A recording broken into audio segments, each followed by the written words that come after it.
building strategy for culture, you cannot expect that it should be hermetical and concentrated only on itself. So international connections are of course very important in bringing international experience and building connections, in understanding other people and showcasing your own local identity and your own local culture. So that's why it's important to include in any strategy for culture this international aspect and this international agenda and angle.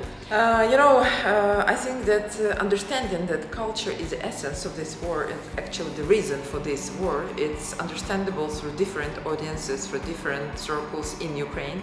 And of course, culture explains who we are, and culture explains why we are fighting for our values, because this is an existential war for values. It's not just about square kilometers or economic wins in some places. But of course, culture should be a part of the national security strategy. We understand that what Russia is doing on occupied territories, for example, they are replacing Ukrainian books with Russian books. They are renaming the streets from, for example, Taras Shevchenko, Ukrainian poet, to Alexander Pushkin, Russian poet. And that means like a landmark for the empire limits. So through culture, Russia is trying to persuade the whole world that this is Russian territory, but that's not.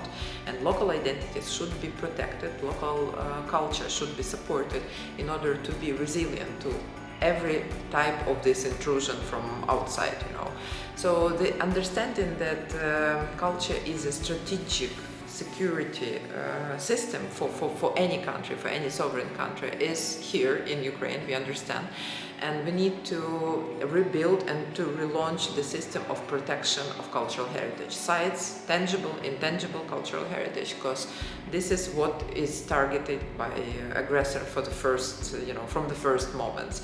And we even have results of the research that civilian targets of Russian attacks are most likely to be cultural institutions. It's not only hospitals and schools, but places of worship, for example, religious places, museums, cultural centers, because they understand that destroying culture, you destroy the community.